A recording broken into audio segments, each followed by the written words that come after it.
Beyond and hello, everyone. My name is Jonathan Dornbush. I'm your host for this week's episode of Beyond, our weekly PlayStation show here at IGN.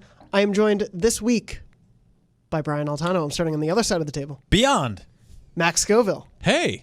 And Ronny Barrier. Hello. Hello, Ronny. Happy to be here. Welcome to the show. This is your first time on camera. It is my first time on camera at this job.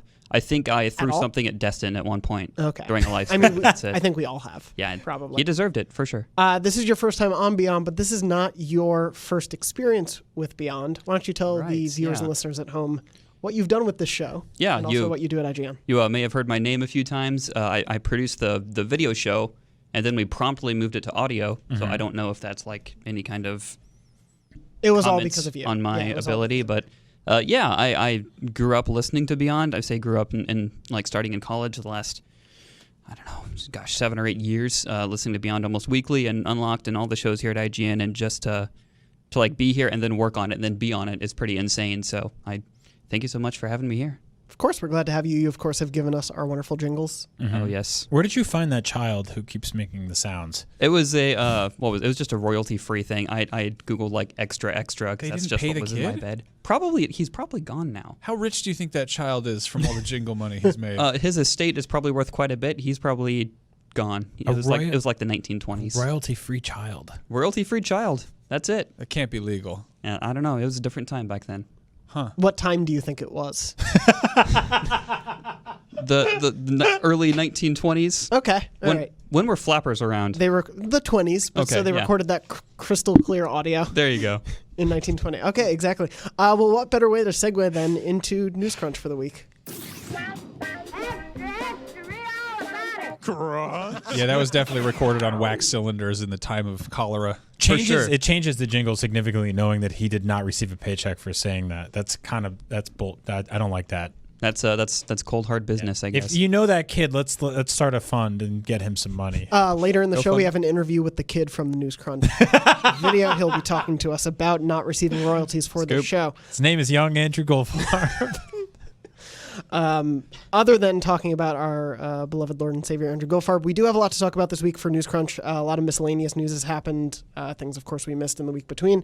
One thing I want to get to, which actually happened before we recorded the show, is that EA Origin Access, however they name it these days, is finally coming to PlayStation 4 this July. Mm-hmm. So the service essentially gives you access to a library of EA games that includes stuff from the Battlefield, FIFA, Madden, Star Wars Battlefront franchises, and more.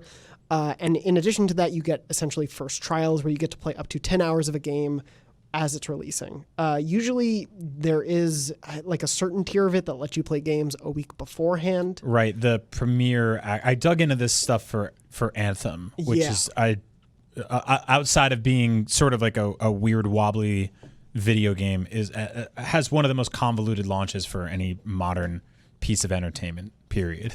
So that basically there's multiple tier structures to the EA Access, Origin Access, Premier, and then there was like console and PC exclusivity narrowed down within all that. Yeah. But that cluster F word is coming to PS4. Coming to PS4. Yeah, so I don't think Premiere will be on here based on like what I've been reading from the press release and everything, but you will obviously get EA Access and all of that. I think they do also have like just a standard EA Access. You get to play a game a little bit ahead of time, like a couple of days.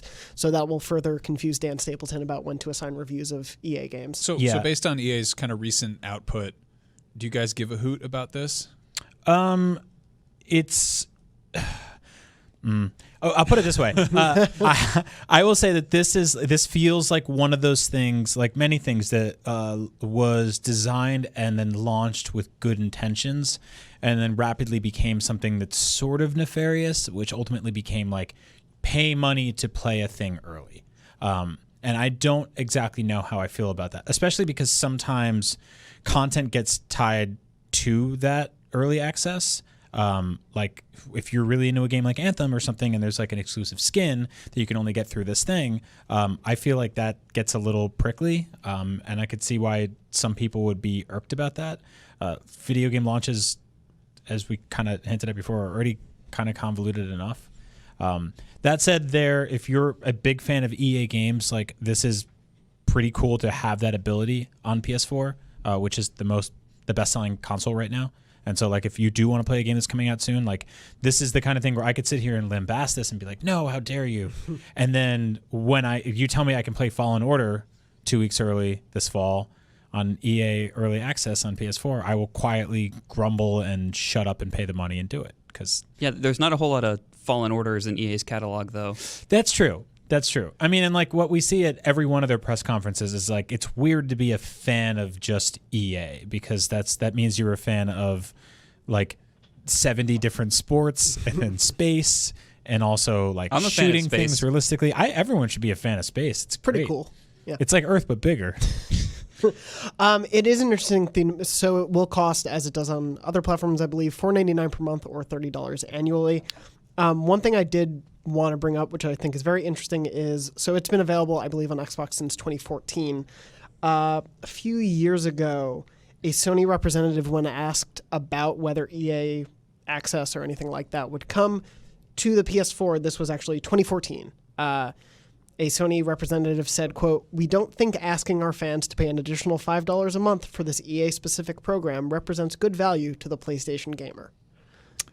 Ooh. Oh. Obviously, things can change in 5 years. Yeah. And like, again, they are the market leader.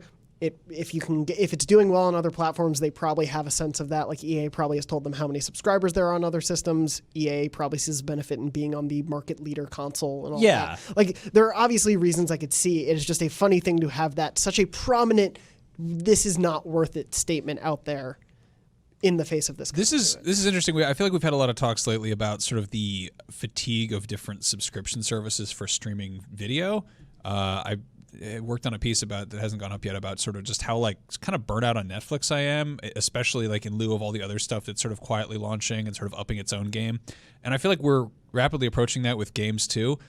Question about this: is this like cross-platform? Like if you subscribe to EA Play on PS4, does it roll over to Xbox and Like if PC you already as well? have it there? Yeah. Oh, that's a good question. I do not know that. Yeah, I don't know off the top of my head. Let me see. Like I feel like the fact that we don't know that off the top of your head is kind of that is bad messaging on their part. It is like convoluted is the word I keep using for this because I think it's like on top of everything else that you pay for on PS4, there's this now as this sort of secondary option to access content from one specific developer. And I think like we're seeing this. The Netflix thing is a great comparison because we're like there's CBS All Access if you want to watch Twilight Zone, and there's Disney Plus if you want to watch The Mandalorian. And these are like hyper focused verticals based on one specific company. Some of which are like when you go to CBS, what do you have? You have like Twilight Zone. The Good Fight. The Good Fight. I love The Good Wife. Survivor. But then you go to Disney and it's like this gigantic thing. And so EA is, I would guess, somewhere between CBS and Disney in terms of content. I mean, it's one of those things where it's like if you buy Madden and FIFA every year, which obviously a large audience, not necessarily us, but a large audience does, it makes a lot of sense. Yeah. Well, the other thing is backwards compatibility. Like, yeah, which makes sense on Xbox One. Because EA does have a bunch of older games, and they're like weirdly opposed to doing HD remasters and re-releasing stuff. Yeah, but especially if you're I hate that. If you're on PC, where there's not really that much, especially with sort of more quote unquote modern games, like you get access to the sort of EA catalog. This makes a ton of sense, but on Xbox One, it makes slightly less sense, and on PS4, as a sort of standalone thing, it doesn't really make much sense. Yeah, so we don't know the extent to which the library will be PS4 versus Xbox One. On Xbox, you get those backwards compatible, anything that's backward compatible in the EA library that they've included, you get 360 titles that you could play. Right. Obviously, they have not said whether PS3 titles will come. And obviously, there are PS3 games you can play on PlayStation Now to a certain extent, but like you can't. There's no like standard backward compatibility for all PlayStation players. So I presume PS3 games will not be part of the EA Access library. Yeah, that's so weird. And so then I do have questions about how the subscription model applies to multiple ecosystems because if you're paying on Xbox and you get all these backwards compatible games, but you don't get as many on PS4, then by measure, the PS4 is a less valuable service than the Xbox One is. But if you already have a PC and an Xbox One, then this is like kind of good news for anybody who is paying $5 a month. Yeah, it's an added value to people who are already paying it. Right. But if you're not, I don't know if this is enough to get you to sign up yet. Which is odd, right? I think that like when this debate's happening on the Steam Epic Store thing right now is like anytime anything sort of starts whittling down into exclusivity that is based on a third party, that's when it starts to get tricky. Because historically, we've seen third parties as these scattershot companies that basically put their stuff everywhere. And so I don't want to get into a universe where like you can only play certain EA games early on certain platforms and can't over here and can't over here. It's already so much of a mess. We have enough of that. What can I play early and early access, that kind of stuff, to split it up even more between systems kind of sounds like a nightmare. But they tweeted out that chart for Anthem that was just like, yeah, here are the 22 ways you can get stuff. Yeah. And I mean, I'd imagine Sony would want some kind of the cut for EA access. I don't know if PC or Xbox takes anything from that, but like they were so stringent on crossplay stuff, like because if someone buys a skin in Fortnite, they don't want you to buy it on PC and then bring it to PS4 because then they don't get a cut of it. So I want to see what kind of revenue split Sony gets with this subscription service. Well, this is like the weird thing that's happening now across pretty much every platform in every way we consume things, where like even like Apple and Spotify are beefing because they're sort of like, when one thing is the bigger thing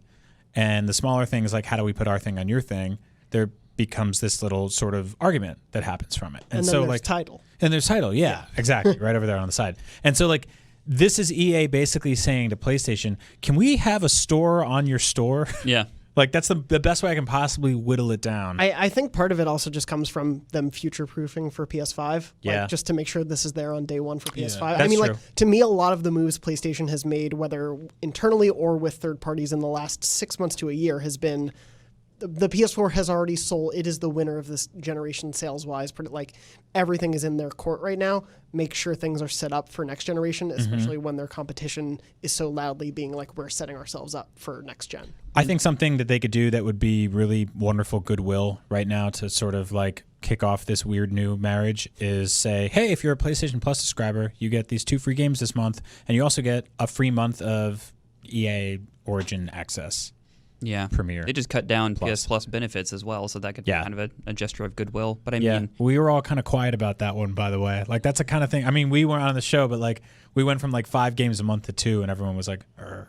Was that like an official announcement? No, they just like quietly were like, hey, we're downsizing these things, and then we'll work on new opportunities to make the future of the good better than it is. Yeah, for sure. That's great. That was the official statement. So the weird thing, if we're looking ahead at sort of like a cloud-based future, and sort of it's less that you're, I feel like we're getting sort of very cerebral here, but like what if, like let's say a service or like where the games are is if it's all based in the cloud, if it's all sort of something you access via an app anyway, then what if like EA's subscription service, in lieu of paying whatever it is for PlayStation Plus or Xbox Games with Gold or Xbox Live or the various things you have to pay for to either get the games or play the games online, what if you paid the rate for EA regardless of what system you're on, whether it's PC, Xbox, or PS4, because it's all in the cloud anyway. Right. Like conceivably, could there be a subscription service that is sort of like in the same way that your Netflix account is the same Netflix account on any platform it's on, but you only get Netflix titles? Is there a future where it's EA versions of that? Like, I mean, that's what Stadia is. Like that's what Stadia is trying to do. It depends on. So is EA trying to do that too? Well, even that gets maybe to an extent. I mean, like that's the weird future we're getting to, and it's the same thing on the entertainment side, where like as you get to fewer and fewer companies, like the mega corporations, they all want to be the service that you go to. And so obviously like PlayStation and Xbox seem the obvious ones, but maybe some of the publishers like EA want to be there for when maybe we move off of this console but ecosystem. They can say, you already have a subscription to us. We're in the door already. Like I think there is to an extent that. Well, that's why I quietly signed up for the Epic Game Store, and every time they're like free game, I just click, add it to my library because I'm like, one day I might use these, like a hoarder. Yeah. But I think like what splinters things already with a lot of these sort of ecosystems that are universal is that if you look at something like Steam and you have 100 games and you open up on your Mac, you have 10 games. And if you have Netflix and you open it up in the UK or Japan, you have a totally different library there, you know? And so like that gets tricky too, because there's regional differences, and like it's not as easy as just being like there's a cloud and everyone can pluck a game from it at the same time. Like all this legal stuff comes in, and then there's like localization that comes in, and like weird strategic timing when it comes to regions and markets and all that kind of stuff. Yeah, so, and no game really exists in a permanent state anymore. Yeah. Like you talked about the early access stuff and jumping on games early. I mean, I felt kind of burned because I'm a huge JRPG fan, and I just marathoned Final Fantasy 15 when it came out. That game is so much better now than when it launched in terms of stability and all the content they added and stuff like that. If EA Access gives me a way to kind of try things out, like sports games in particular, I don't want to do career modes, but I love playing online, that kind of stuff. If that gives me an ability to try that stuff out and is different like states that it goes in without having to spend like a big purchase on it, I think I'm okay with that. Mm-hmm. But that is kind of a fine line to walk with. Do I really own it here and not here or not here? And that's, I don't know. It's weird. I mean, like we are mostly living in like a post-demo society. Like we used to get those for everything. I mean, PlayStation, you should literally mailed out demo discs. With, XBLA, like every game would come with like a 30-minute demo. Yeah, I mean, like there's like surprisingly there's enough of them kicking around these days where like it's still, you can still try out some new games. But this new thing where they just let you play the first 10 hours and then hopefully like maintain your save and like your progress and carry it over, like it's a little trickier. But also like having you pay for that access is where it gets a little gross to me, because the entire purpose of a demo was to try something for free to justify as a consumer whether or not you wanted to give it your $60, which is a lot of money. And now you pay for the idea of trying something before you actually realize if you want it or not. I mean, I can't remember where I saw it, but the data came out that the people who had Game Pass on Xbox bought more games. Yeah. Which seems backwards. It's like you're getting all these free games. Why are you buying more games?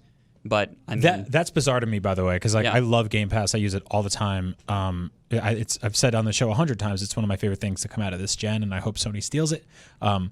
In no universe have I ever been like played through an entire game on Game Pass and been like, time to buy it.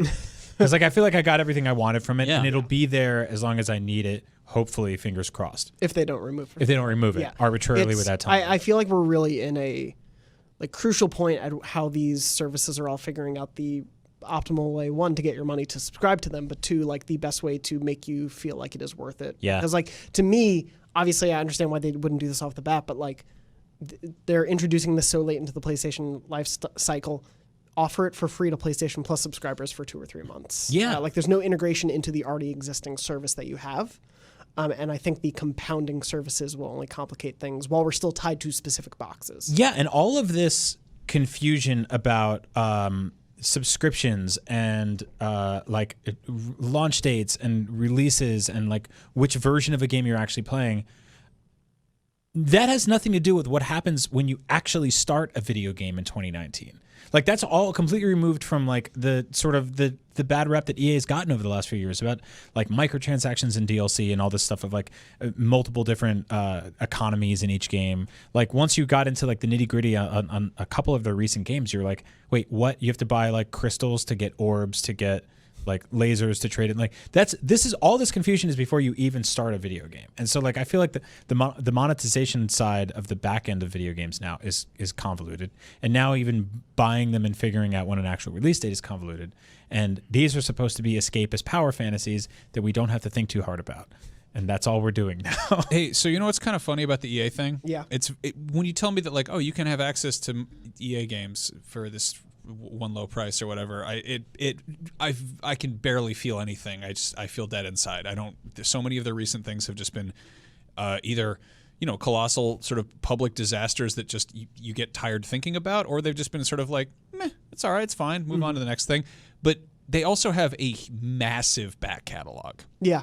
And the second that they're like, hey, the EA archives, like if they suddenly they're like, oh no, not EA, 3-time concurrent worst company in America award winner. We're talking Electronic Arts. You remember that old thing that was on like CD-ROMs, like the ones that made Skate and like American McGee's Alice, and like there's so many old games out there. Oh, where if you suddenly, told me like Skate, Dead Space, and I don't know, like SSX Tricky were available somehow to play on this, I'd play that all the time. Dude, like, EA made Battle Chess.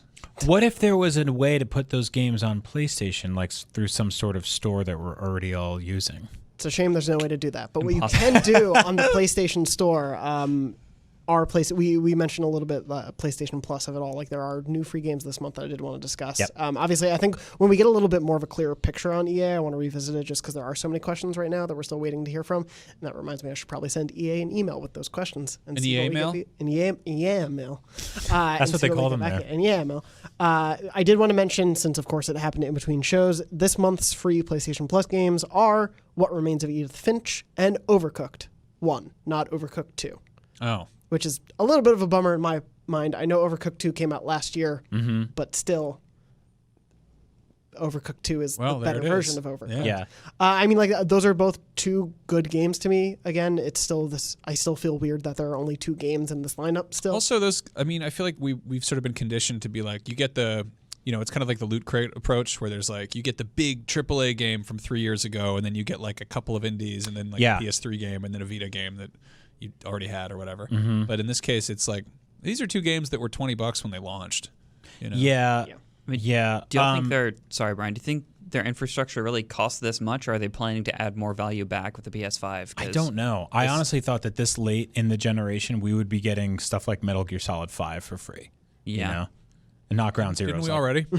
No, I don't think so. Phantom Pain. I want to check. I think we might have. that It was Games with definitely on Gold? Xbox. It was definitely on Games with Yeah. Gold. It might have Yeah. also been on PlayStation. We already have that game. I mean, I was That's hoping right. we'd get more PlayStation VR stuff. Yeah, no, me too, for sure. I totally agree with that. Also, and I don't think any of us has the answer here, but like when they give you a game like Overcooked, does it come with all the DLC? Because the DLC for Overcooked is awesome. No, I don't believe so. doesn't, because they had Bulletstorm a couple months ago, and the only reason I wanted to play Bulletstorm in 2019 was so I could play that weird Duke Nukem DLC they patched Did in it there. not come with that? No, it doesn't come with that. Oh, man. And also going back to the thing about what is it? Not Games with Gold, the other thing, Game Pass being a motivation for like buying more stuff. I think the logic there is like, how many times have you gone on like Amazon Prime to find a movie and you're like, oh, this one movie that's streaming for free reminds me of another movie I want to watch, and you look it up and you're like, that's $4 to rent it. Well, here I am. Yeah, To be like reminded that there's a thing that you want by a thing that's free. Mm-hmm. Yeah. Yeah, that's true. I get that. So yeah, I did not pay for the Duke Nukem DLC. Also, on Game Pass, the download button and the buy button are super close to each other. Like they're really snuggling. I just actually activated Game Pass on my PC because I wanted to play Sea of Thieves, but no one would play with me. But the weird interface in the Windows Store was so confusing to me.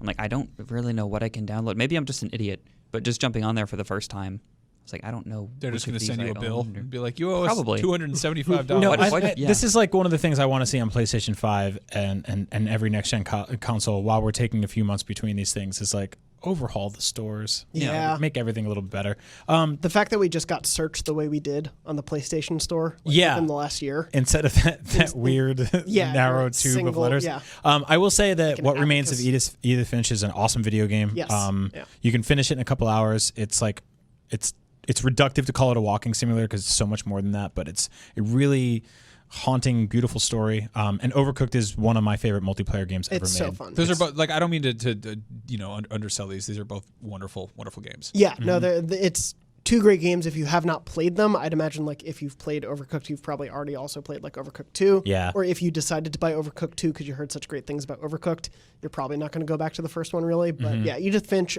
for those who don't know, it's made by the Unfinished Swan team. Both great games. Absolutely And worth it's- playing. Never mind. That might be a spoiler. I won't bring it up in case anyone hasn't played Edith enough. Finch. Yeah.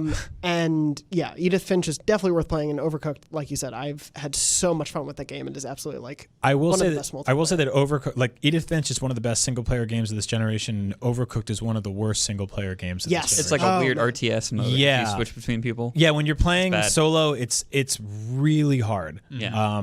But There's no one to get mad at. You just scream at yourself, and that's Yeah. not You good. gotta playing have a local friend. co-op is where it's at. Yeah, I know it sucks, but that's a game about too many cooks in the kitchen. yes. and So you can those be a raccoon.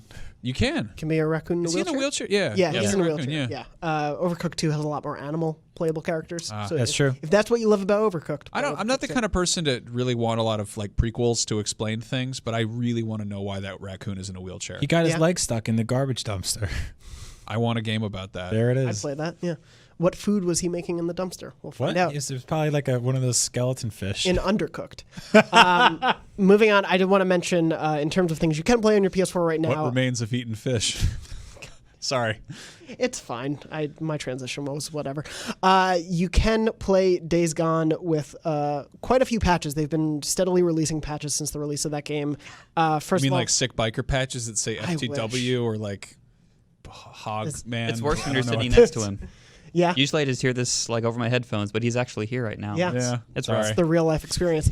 Sorry, no time for chuckles and goofs in the old Newscrunch. Not at all. This is serious business about the bikers.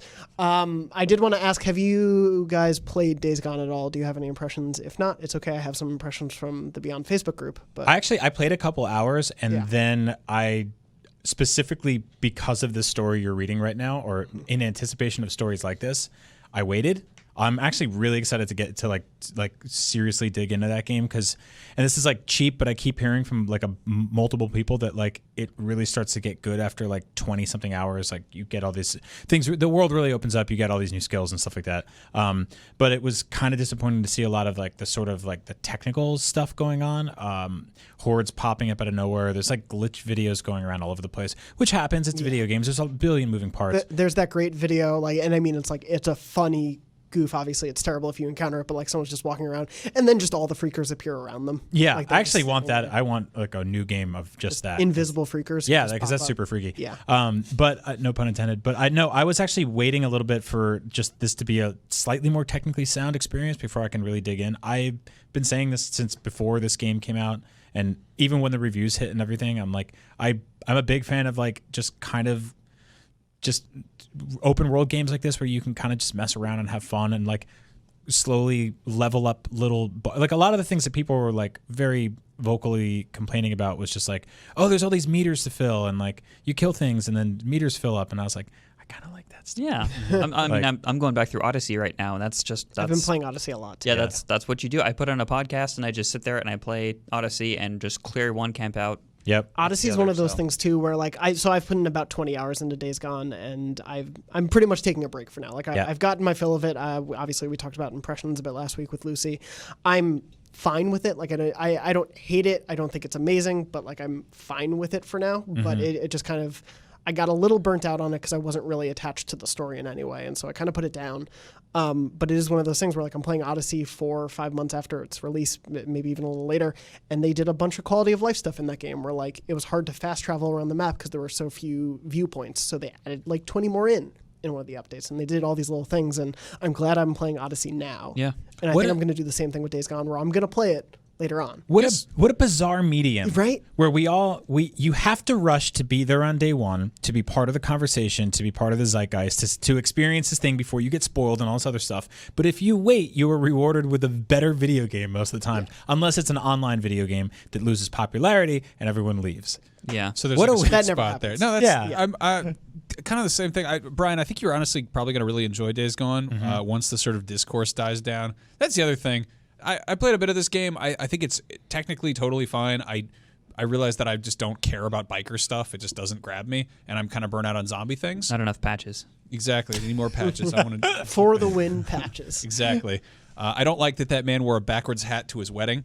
That's a screenshot. I don't know if that's a spoiler or not. I don't know. Like I don't know. Like Days Gone is like it's totally fine, but it's I think we need to sort of make peace with the fact that some games are just like massive time sinks, and it can be sort of exhausting to be like, oh, I have to complete this, and like I don't know, like I messed around with Assassin's Creed Origins, and I got like halfway through that, and I was like, no, I'm full, I'm good, I had enough, you know. And with Days Gone, it's literally called Days Gone. Like it's a great way to kill a bunch of time and a bunch of freakers, and you know some people are cool with that, and some people want like you know the second coming of ludonarrative storytelling or whatever.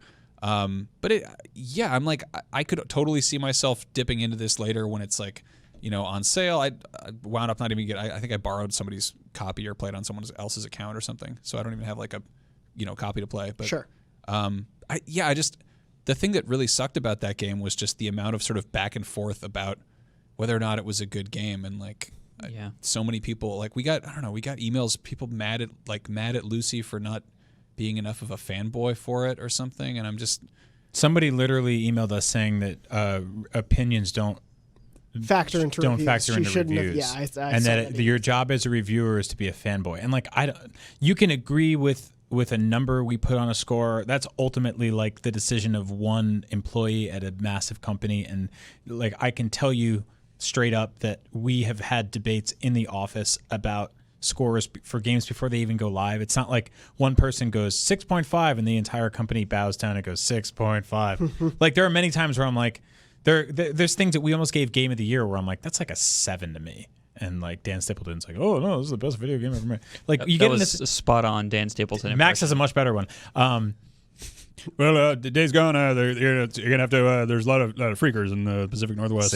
See, much better. I'm intimidated. I like it. But I will say that like ultimately, like a review is the opinion of one person, and you can disagree with that. But I implore you to do that in a respectful manner, and also like it's okay to like something that's like a 7. You know, like I think there's a lot of stuff that's like a 7. McDonald's is a 7. Yeah, it is. You know, it's not a 5. Sometimes it is when it's bad. It's the fries are soggy. It's never a 10. Yeah, we talk. Sorry, but it's a 7, and it's sometimes you need that, and that's okay. Like the problem is our scale is so screwed these days because like no reviewer touches bad games anymore. So the scale basically goes from like 10 to 5. And you never see 4s or 3s or 2s anymore because no one even touches them. YouTubers don't. They only make videos about how like goofy or funny they are, or make fun of them. Yeah, if it's catastrophically bad. Yeah, like The Quiet Man. Yeah, then like everybody dunks on it at the same time. But like I think that like we move the goalpost so hard that we look at a 7 like it's a 2, and it's not. You know, and like and the part of the problem which we talked about last week with Lucy is that like it's not like she outright panned the game. Like every aspect of it, and it's not that she's calling it a bad game. Like we have a score that says bad. Yeah. But because what is it bad? Like I think it's a 4. A 4. Yeah, but because it wasn't a 9 or a 9.5, people weren't. Not everyone. I don't want to paint a blanket. Like there were a lot of great Beyond fans who were. I disagree with Lucy's opinion on it, but I respect that she felt that way, and like that's the best way you can approach a review to me. It is. Yeah, and it's exclusives are like nukes in the console war, right? Like they're the strongest weapon you have against the opposing side. Yeah, this is also coming hot on the tails of like God of War and Spider-Man. So like expectations are pretty high, and yeah, I don't know. I think a lot of people were like, I've prepared myself for thinking this is going to be really, really good, and I think we've been seeing a bunch of varied opinions both in the office. I think like on the panel last week, JR definitely has been having a lot more fun with the game than Lucy or Janet did. Janet has found it like somewhat soothing in a way to just go through and methodically find everything, but she does recognize issues with the game. And Lucy talked about the fact like they can patch things. Like a lot of people have been calling her to re-review it because of the tech issues being fixed, and she's like, there are still problems I had with the game that go beyond the tech. Yeah, that are major factors. Right, of the game. and if that's the product they released upon launch, and that's the copy that they sent to reviewers to review the game. I mean, I don't think that's a fair argument that you need to re-review it because they fixed some things. I think like we do approach re-reviews strategically here at IGN, and we do take those as a case-by-case scenario. There are games like Minecraft that were fundamentally different 2 years later. Even a game like Splatoon, I believe we re-reviewed because like that game launched with like just a few maps, and then we looked back at it a year later and we're like, oh, this is like robust now and like popular, and like people are coming at it from all these different angles. Days Gone is the kind of thing where like it will get a few technical patches, but a lot of the sort of like the padding and the narrative issues in that game are really not something you just like sort of change on. And if you like them more than we do, then power to you. I personally am waiting for more like technical glitches to be removed from it because when I play the game, I want to just enjoy it for what it is, and I'd rather not have to deal with hiccups or replaying areas and stuff like that. So, yeah, I don't know. I think that like this is like pretty much what we sort of thought this game would be for a while, and that's okay. Like, yeah, and I do want to give quick props to Sony Bend, considering I think their last game was 2011? That long ago? Golden Abyss was, and they haven't made a console game since Siphon Filter, I don't believe, and to release a game like this expansive and this beautiful at times, like when it works, and like the freaker tech, it's a strange phrase, and all that kind of stuff, when it works as it should, like it's something to behold. It's really cool, and that could not have been easy. And it's not like we want to crap on games or anything. It's just we have to give people objective opinions of what not objective, but as far as you can, like, look at this thing and is this a good game or not? Yeah. And I do want to read, we had mentioned last week, we pulled a few initial launch impressions from the Beyond group, which is facebook.com/group/podcastbeyond. And we did mention Charles Wagner from the group. He played the game at first, didn't like it, went away from it, came back, and was like, I've played 8 hours and I'm hooked. Oh, cool. So I asked him for an update, and he said, since all the hosts indicated some interest in an update, about 20 hours in, started to feel repetitive and stale until I decided to take on a horde, and now I'm hooked all over again. Instead of seeing all the missions as repetitive chores, I see them as boxes that I need to check in order to get more powerful weapons to take on larger hordes. That's the game for me now. Deacon St. John, Destroyer of Hordes. And then he's sort of approaching it like The Division or something like that. Yeah, and then he continued to play, said, after playing last night and listening to the review discussion again on my way to work this morning, I really have no idea how much time I've spent on this thing. I'm probably halfway through it. On a positive note, before I start getting negative, the mission-to-mission gameplay loop for me isn't bad, and it's actually kind of fun since my approach has shifted from crouch, rock, stab, which was our gameplay loop. It's my favorite music genre. Crouch, rock, stab, to causing as much fear and confusion and mayhem as I can, silently headshotting someone in the middle of a bandit camp and watching everyone freak out or bringing a horde down on them helps to shake things up a bit. See, that's the kind of crap that keeps me up until 3 o'clock in the morning cackling at my TV while my family's asleep. Like, that's what I was doing in New Dawn a couple months ago, where I was just like, I'm an old man and I go to bed early, and then I was just like taking down base camps in that game, and I was just like, with glee, just yelling and screaming and laughing, just watching people get headshot and opening up tiger cages. I love that kind of nonsense. Yeah.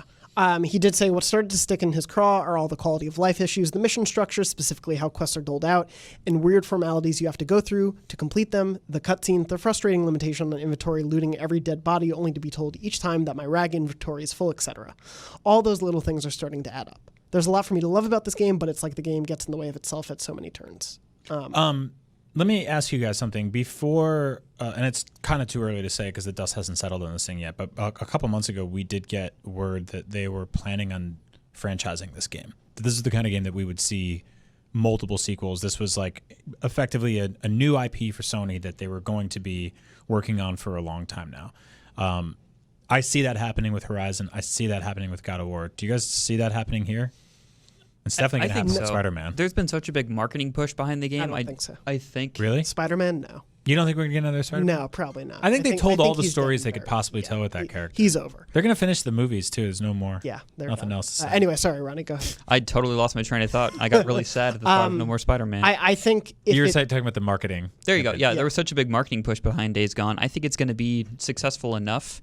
I mean, I don't know if it'll recoup the cost of 8 years of development, but I think Sony has put enough behind Bend to at least give them one more try. They shut down studios when they need to. And they shut down the Drive Club's Evolution, I think, the Drive Club studio. Yeah. They all shut down studios when they need to, but most of the things that I've heard from people are this is a really cool foundation for a better game next time. Yeah. And, that's coming from, I haven't played the game. I can't comment on it that way, but from the responses I've seen, I think there's enough for a franchise here. Well, I think that, what were you going to say? I think if it is going to be a franchise for them, there's going to be a bit of a break. Whereas, I think they're going to want, as much as they'll give the creatives the time they need, like with Last of Us Part 2, I think they're going to want God of War and Horizon and Spider-Man as quickly as they can. With Days Gone, even if there is a large swelling of fan reaction, obviously there was somewhat of a negative reaction more coupled with the launch of this game than other Sony first-party games in the past, and I think they will probably take the time to figure out what this is going forward. Yeah, I think it's sort of like the same thing we saw with Horizon, where it's like you spend so many years building this world and this narrative and these characters and this just the way things interact, and you go,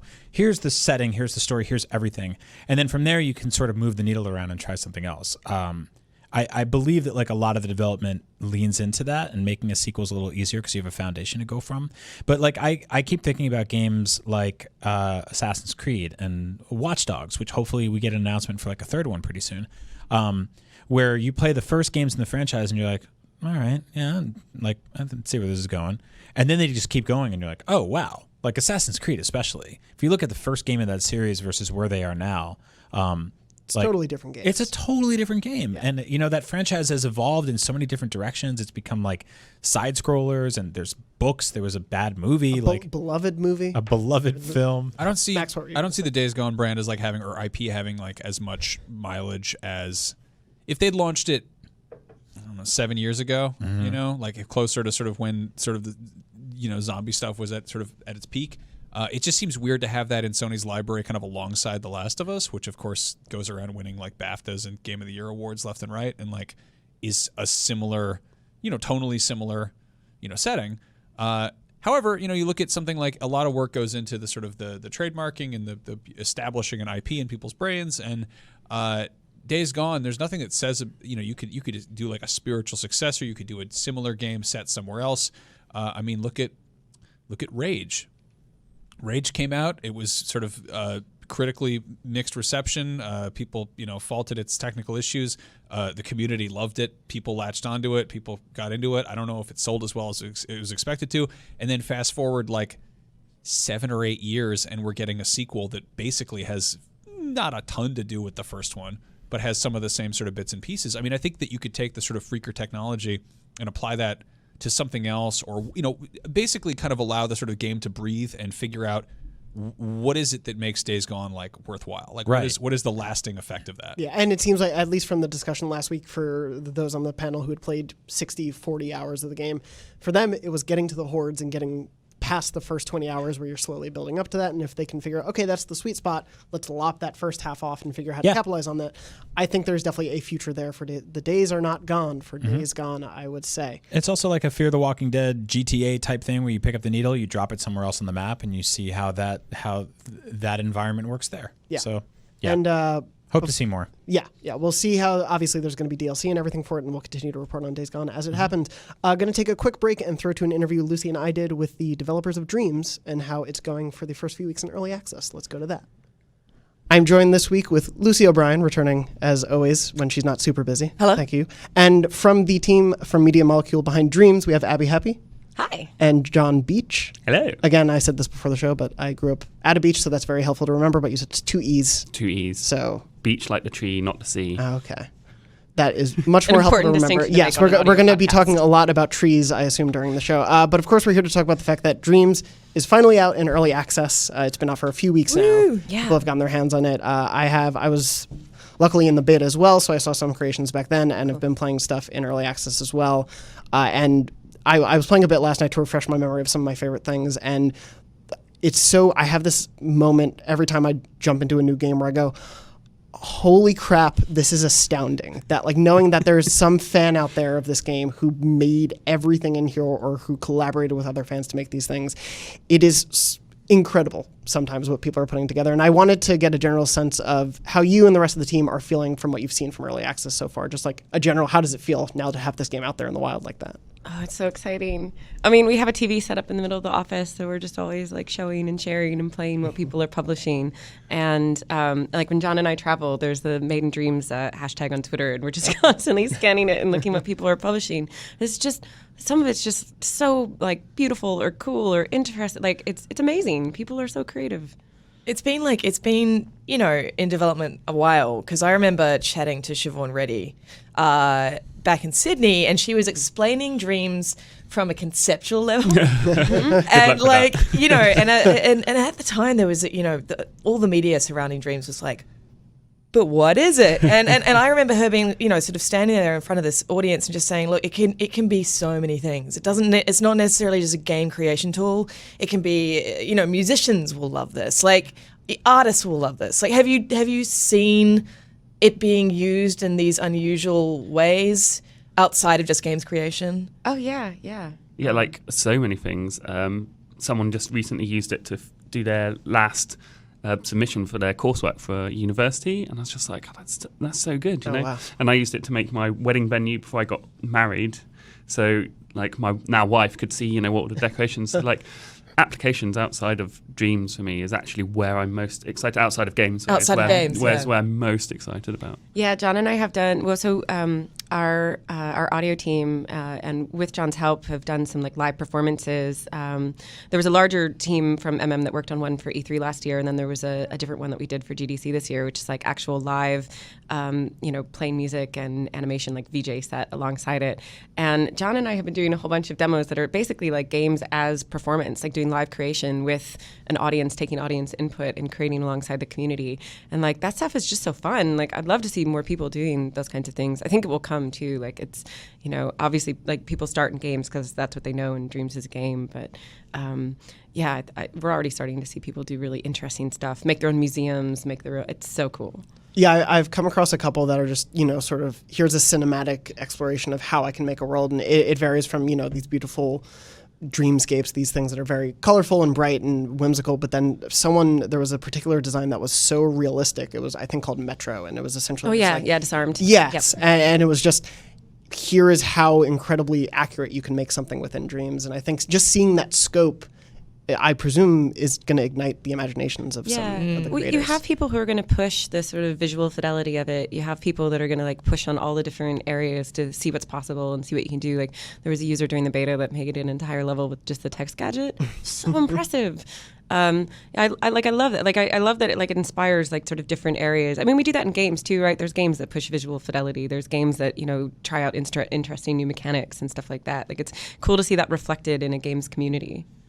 And I think one of the most interesting things for me is all the tools that you, as you were mentioning, put in. I started messing around with the tutorials when the early access or the beta was out. And it was one of those things where I was like, oh, there's a lot here. I'm going to take my time getting into it because I get into any creation suite and I'm like, oh, I don't know what to do. I'm dumb now. Well, I don't know how to make you things. just want to be like a genius right away. Yeah. Like you're like, oh, I know what, I'm going to make a like giant theme park and it's going to be functional. And it's like, no. You need to start with like a seesaw, That's why I've never learned guitar, because I'm always like, why aren't I playing? Yeah, why can't I be the rock star right off the bat? Yeah, why isn't shredding. Rock Band immediately for me on Why? Xbox? But I'm curious how you've seen people gravitating toward, playing the game, playing all the games and the features that are available for people to just experience versus creation itself. I know that like in the lead up to Dreams launch in early access, there was discussion, the game wants to encourage people to have whatever sort of personality they want within the game. How have you seen that sort of split?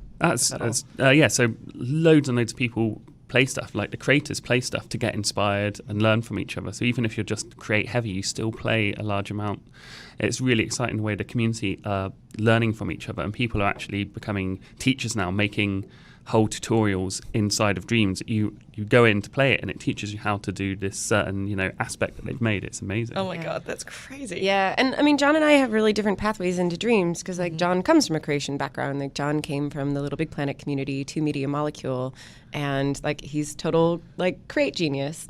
But I never used a 3D creation anything before, and so Dreams for me was very like I started from nothing. And I can sit like on a weekend and like lose like 8 hours just making, just like building things and making stuff. And, I like really doing like architectural things. And, everybody has their sort of endpoint, but a lot of it has been like watching people at the studio because I was learning before the tutorials were in there. Our tutorial team is really amazing. Shout out to them. But I don't find it that intimidating or hard in a way where like I think that like the first time I saw Dreams and it's like, what is this? Because I had the same, Siobhan showed it to me years and years ago before I worked at Media Molecule, and I was like, this looks cool. It's like all the same questions that now I have to answer, which is much easier now that the game's out. Yeah, it's like watching like just an abstract scene from Twin Peaks. You're like, wow, then that sure is a thing. Seeing some of the earlier demos of it, it was one of those things. I think we have like multiple articles on IGN that go, "What is Dreams?" or "How does Dreams work?" Like there is probably no question that I don't ever want to answer again more than what is Dreams? Yeah. That's what I mean. Like it was the media cycle. That's what it was for so long, and I'm just so pleased that people can actually see what it is now. Yeah, and just to know that like within weeks, people are creating incredible things on either large or smaller scales. There's a couple fans in the Beyond community, someone he's just crafting weapons basically right now and is making hugely detailed axes and lightsaber-like tools and everything. And it's the wealth of opportunity that you have in there is incredible. And going back to the tutorial thing, it was that initial hesitation for me of like, oh no, this is going to be too much. But I think the tutorial team does do a fantastic job of like slowly ingratiating you into every step of it. Yeah, they have a really good approach. And also like, because when I hear tutorial, I'm like, oh no, I don't like tutorial. That's terrible. And but they're not. They're really fun, and there's a good sense of humor to it. And it was really fun to see those develop because the first slate of tutorials that we had when we were doing our alpha last year was like, it was a lot drier. It wasn't as engaging. And those got like totally scrapped and redone in a very short period of time, really, between alpha and beta. and they're still working on lots of new ones that get into all different areas because there's a lot there. But it's really amazing to see like that new set and how helpful and interesting they would be. Like I don't have that same reaction to like, oh god, tutorials. Yeah, the presentation of not just the tutorials but the whole game for me really. I'm a sucker for anything that's like creativity can be whatever you want and imagine like all that sort of stuff. So when the opening of the game is kind of like, here's what creation can be, and it is life, it is shapes, it's whatever you want it. And I think that introduction to the game gives you a sense of what Dreams is without having to answer it in a bullet pointed question sort of format. Exactly. Yeah. It's a bit like when you're trying to actually describe a dream you've had and you're like, and then this happened, and then this happened, but this also happened. But everyone knows what a dream is, so to speak. So it's like having that broad overview of like dreams is this, but like the things in it are like this and this and this and this and this. Have you both got a favorite project? Yes. So far that you could talk about? Yes. Oh yeah. It's hard. It's really hard to narrow it down to Obviously, one. I know yes. what Abby. I know exactly which one Abby does. But Although I think that there's the two, because like there's the first thing that I saw, and it happened in beta, where it was one of the first things I saw where I was just like, yes, I'm here for this, which was Totally Normal Horse, which is like literally just like because it was kind of a. Our joke, like when we announced beta, we called our stream like Totally Normal Stream, so people were going to know it was the beta like announced stream. And but we don't have we have a biped in the game, and we've talked about at some point adding like a quadruped one to help people make quadrupeds, but it doesn't exist in beta or early access. And so somebody made a horse. But when you hit the X-ray button, there's like two of the bipeds inside, like on each. It's so funny. Oh, amazing. And it's so silly, and like you'll never make anything else. That's not true. Maybe somebody will, but like it doesn't need anything else to it. It's just like a quick hit of comedy that's just super funny and hilarious.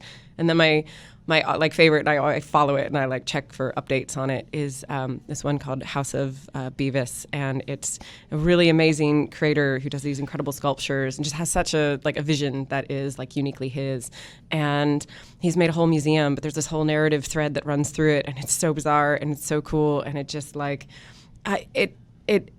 it's something that I just don't know where else you would experience it if there wasn't Dreams. Like I don't, because you can walk through it and you're interacting with it and taking it in, and I just don't know, like if Dreams didn't exist, like where would I see that? How would I experience something like that? And that's the stuff that really makes Dreams for me, of like where else would this exist if it didn't exist here? Yeah, exactly. It really does, like Dreams is the place to go for these kind of weird, slightly avant-garde things that like you wouldn't have the time to invest to do it elsewhere, but in Dreams you can just do it and go, cool, I did that thing. You put it out to the community and you experience it and you're like, that was cool, and you go on to the next thing. So it's really interesting to see that sort of mid-tier of unusual creations popping up to the surface. What about for you, John? Anything specific? Yeah, there was one that came out just recently called Laughs with Giraffes, which was basically a sort of educational children's television program with two puppets that look a bit like giraffes. And they're just like almost like a puppets. bit like giraffes. Yeah, a bit. A bit. Yeah. Imagine there's a giraffe crossed with like a chicken and a giraffe crossed with a cow. It kind of looks like that. And they come in and they've got really strong Scottish accents. The person so you know who it's going to made be fun. Yeah, has just recorded himself and he's hilarious. And I'm going to insult all the Scottish people when I try and do a Scottish accent. Okay. But they're all coming in and like, oh, look at that cube, and they like start talking, and then they argue with each other because they're Scottish. Yeah. They're, Lucy back at our office, Lucy's like glaring at you over the ocean. But it's amazing, and the comedy timing on it is brilliant. And I really hope they make like a whole series of it. And it's just cool to see a TV program made in Dreams, It's So wild. And someone just made all the characters from Tearaway, Diamond Dancy's Tearaway characters, and they're perfect. That's amazing. And like as as game creators, like for people on our team that worked on Tearaway to see that like come back in Dreams, and like it's really exciting. Hit me in the feet. Oh god, yeah, I would be crying for sure. Tearaway being, I genuinely played that game so quickly when it came out on Vita. I think I devoured it in like a day when I bought it, and it was just one of those like it's such an emotional experience. And obviously, Media Molecules past, you can see the fruits of that in Dreams. And I'm curious, with the clearly close relationship you have with all of the people who are making everything in Dreams, has the team started to respond to seeing people make maybe a certain type of product within Dreams or use specific types of tools? Like, has the team started to be like, oh, we should start reshaping stuff in here because of that? It's a good question. So when we had the beta, we had a feedback forum, and people were giving us their feedback, bugs and what they felt the game was missing, and the same continues into early access. And we're doing our best to respond to them. Some things will come later, because we look at it and we say, well, this person wants this very specific feature. It's very cool. I totally agree with it, but it only helps 1% of the community, whereas loads of people are crying out for, say, the no motion control scheme, which we're working on, So that is a big priority for us for sort of accessibility. So that's something we're working on and responding thanks to what the community has fed back to us. I know very little about this kind of intense development on a creation tool. I'm just like, I don't even know where you're not well versed in I'm not well versed in such things. Why not? But, throughout development, were there times where you would implement something and it would just tip the balance of the whole game and suddenly everything was broken and you'd just be like, this is just a small little thing that should be fine and not a big deal. And then it was just like... I kind of feel that's the entire development of Dreams. Right. Because when we first thought about doing it all those years ago, and it poses so many questions like, we want to give 3D game creation to the world and stuff, but how can we optimize it so they don't have to use polygons because we don't want to have to teach UV mapping and stuff. So we had to throw the book out the window. And every time we answered another question, which was like, okay, we've solved this problem, it just led on to like 10 more questions, and then we'd solve those and it'd lead on to 10 more. So the game was just like this the entire time, it was, it's been a tough journey, but worth it. It's just, yeah. You got there in the end. We got there in the end, yeah. One question I have for you, Abby, especially is like, you must be so tapped into how gifable this game is. Yeah. Like that's the thing that excites me. There's so much potential for like just this wild stuff on social media that I'm already seeing. Like some dude made Days Gone and Dreams. Yeah, I've seen like the opening of Spider-Man from in Dreams. But it was just like, I threw this together in 30 seconds and it's just this like... I love it. Like, okay, did you see the movie like Be Kind, Rewind? Yeah. And they have like the suited version of all of the films. Like there is a part of Dreams that like very much you get like I love those versions of things. Like I thought that was such a fun movie, and that there's a bit of that like I just so enjoy taking in, where it's like, here's my fan version of this. It's awesome. There's a Kokiri Village, like Legend of Zelda sort of remake that was in there from the beta, and a bunch of us were referring to the main character as like Lark, because it's like, it's Zelda-like, but it's one of those, like, it's almost there, but it's so crazy that they were able to get so much of that world together too. Yeah, and it's tough because like we don't actively encourage people to use copyrighted material. Yeah. Like we really want people to be original, and and yet you understand that a lot of people learn by copying something that they know and they understand, and and hopefully that moves them into making stuff that's theirs and original. But like I get where that desire comes from. Yeah. But for us, it's like we don't actively encourage it because it's like, I mean, we want people to respect things. Now, when people make Tearaway, we are like super go for it. Yes. Keep going. Legally, there's a little bit more control there. Yeah. But and we totally, we had talked about it when it came out of the beta and everything. Obviously, someone recreating the PT hallway is incredible, and the level of detail in there and the work in there, and I know they're continuing to update that specific one. Yeah. But then that one was so good. It's so crazy detailed. Yeah, and the way you can find workarounds for how things were in that original demo, and it's like we can't have the exact person there, but we'll figure out ways. And then there's people working on like their own like original horror games. Yes. Like there's some that like inspired by like Lovecraft, or there's another one, I think was it Academon was working on. There was like a horror that's super creepy. Really creepy. Like I mean, like some of the genre stuff that's going on is like really exciting. There was, I forget if it was called like House of Terror or something like that, but basically you walk around and each room there's like a different sort of horror experience. So there for that. You like walk haunted around, I'm stuff in Dreams. I'm super into. I started making one myself, like back when we were. It's not on any of these servers because it's not on the our previous servers that we used. But like that stuff is super fun. That gets to that experiential side of it. Where it's like, I don't know where else I would do this. Yeah, it doesn't have to be a traditional like point A to point B video game. Yeah, it has to be a thing that you go through. Because to me, horror is quite an accessible genre for a newcomer to this kind of creation. Like for me, like it's quite a contained genre.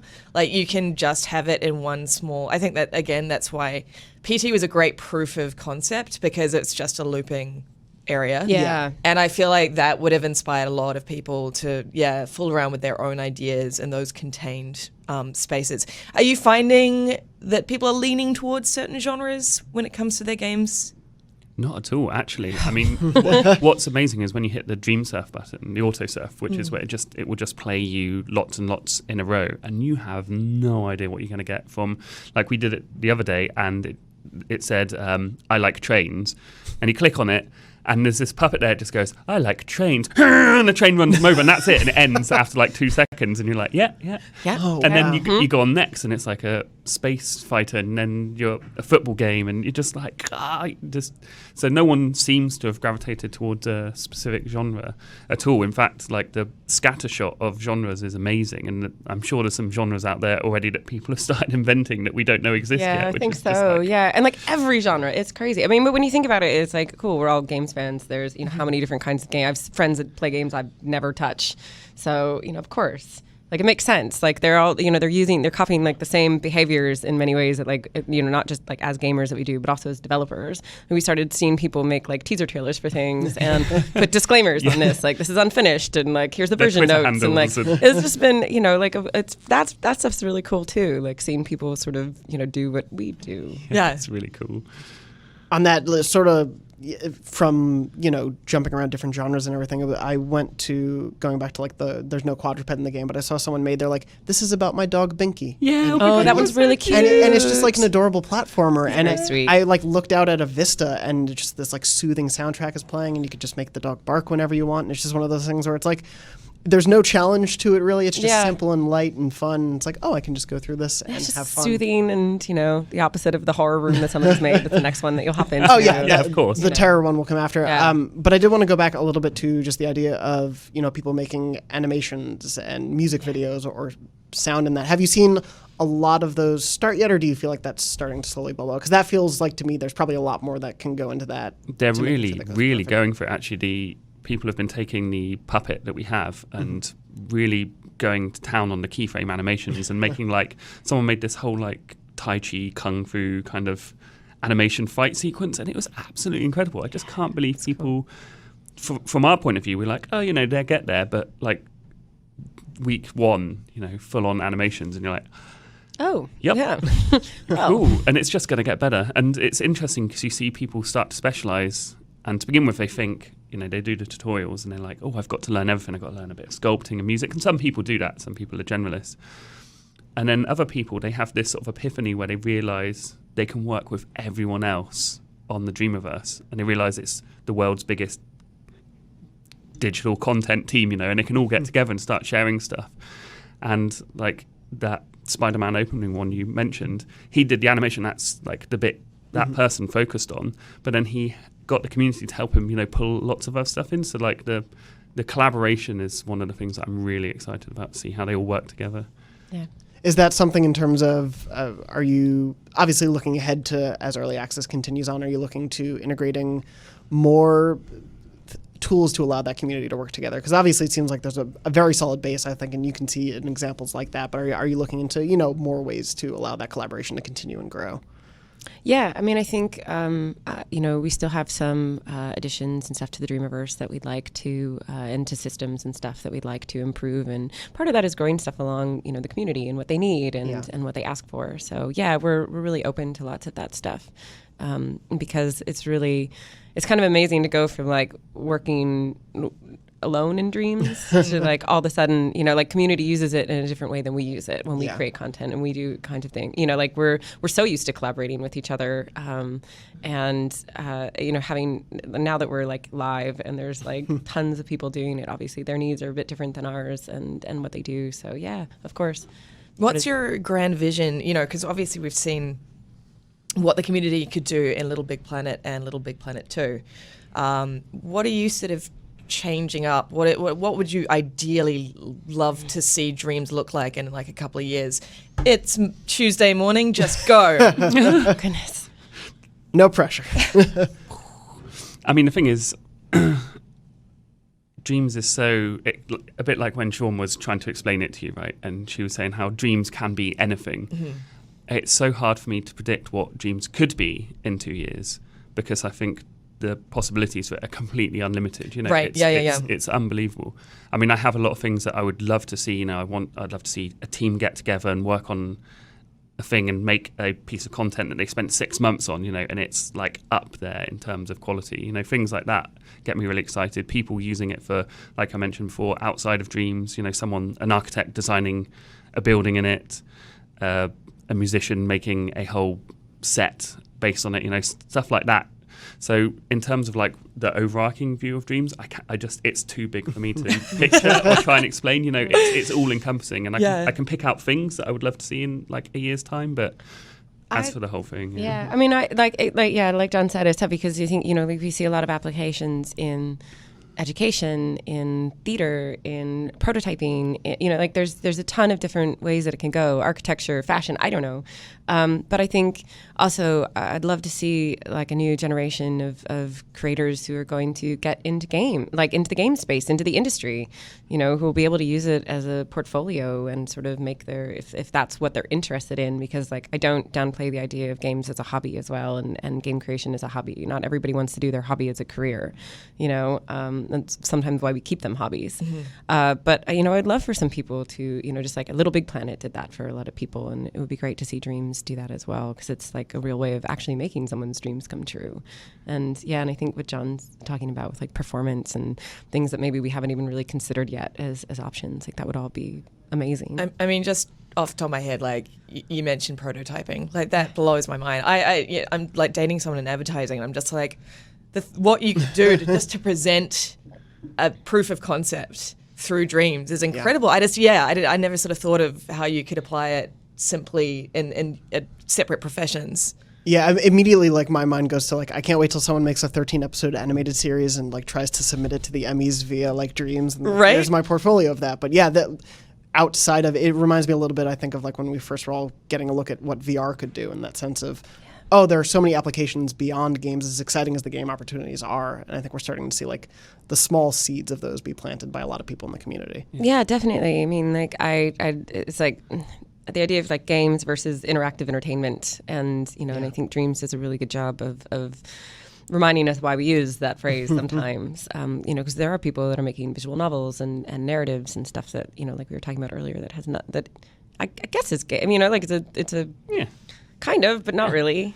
It's such a I think we deal with this a lot here of like the terminology of everything, because like a phrase like interactive entertainment is hard to get across sometimes. But it's sometimes like games and where that word comes from and the history of it and other games is so maybe limiting sometimes. Well, people have certain people have a very strong idea of what a game is. Yes. Right. And so therefore, when we are praising things that are less bombastic, that are, a walking simulator, for example, people get a bit bristly about that because it's like, it's not a game, but it is. It's interactive. It's a game. Like, you are solving puzzles. You are walking through spaces. Like, you are controlling a character or a thing. It's a game. And I think Dreams is going to be quite exciting and hopefully broadening people's ideas of what a game can be. Yeah, definitely. I mean, I think, and bringing in some of that broader audience, because there's lots of people who have ideas and concepts and cool things to add and give. And like, much like just like a game studio, like it needs animators and artists and people with all different sorts of visions and musicians. And, I like that doesn't just limit you to just games. There's really cool opportunities for people who want to do things that aren't or don't feel like that's the label that fits the kind of thing that they're making, and not in a way that like I love games. Games are awesome. We hope that people continue to make incredible games and Dreams, but just that there's another space in there for people who are interested in doing something that's different. Yeah, there's so much room in Dreams that you'll always find like a niche for you to do and invent a niche for yourself, and the accessibility of it allows people to do that. I mean, I've already started to see people who are like, I had no idea I could do 3D modeling at all. Look at this awesome scene that I've made in Dreams. I suddenly feel like, I didn't realize I had this potential, and I feel we're going to see a lot more of that and a lot more different experiences coming out of Dreams that you just won't see anywhere else. I strongly believe that. Yeah. Yeah, it's so incredible, all the work that's been done in just these few weeks that fans have had the game. And I think that's the most exciting part to me, is that like the ingenuity and the creativity that's on display in several days worth of creating is already there and already so apparent. And I can't wait to see where it continues to go from here. John, Abby, thank you so much for joining us. Oh, you're so Thank you. welcome. Really appreciate Thanks it. for having us. Of course, we'll probably be talking a lot more about Dreams in the future as we find more crazy creations out there from especially the Beyond community. Can we send you guys our bad creations? Yes, please. Oh my God, yeah. we would love Please do. that. Okay, We've cool. talked about, we both believe we will not be able to make good things because that's Yeah, just, we're just that's just how our spotlighting you. brains Okay, are. okay, I will But- leave you with this one. No, because Yeah. because we get that a lot, and we Yeah. have a lot of people who are like, I don't know what I can give to this. Like, I don't know, I'm not creative. I don't know what I'm going to do. And like, I feel that because that was sort of part of my journey into Dreams. But like, and I've used this analogy before, but like if you take clay and you give it to a really good sculptor, or you give it to me. They're going to make something that like is artistic or maybe belongs in a museum or is super, but like it doesn't mean that I can't make something that's like silly or funny or cool or creative or clever or And just enjoy doing it. and enjoy Yeah. doing it, Yeah. and also enjoy the process of doing it. I find it very relaxing to create in Dreams. So I think like you kind of have to get away from thinking like, oh, I need to make like the best thing, and just enjoy the fact that like you can make stuff that's just like silly and easy and cheap and funny and or And I can't wait to see odd it. or whatever. So definitely share them all. Oh, we with will. us. Yeah, we will. I love that mentality for this, and I do feel like that is so exemplified in the way that Dreams is presented in game and just by the team in general. So again, thank you both so much for joining us. You're so pleasure. welcome. Thank Thank you. you. Throw it back to me for the rest of the episode. Thank you so much, Jonathan, again for that excellent interview. You're so good Fantastic. at what you do. Before you continue talking, Jonathan, about other things, current Jonathan, you have some things to talk about with this panel. I want to continue going. A bit of a long news crunch, but worth it. There's a lot going on. Wanted to briefly mention, obviously, we saw the first gameplay at Borderlands 3. The game got its big reveal.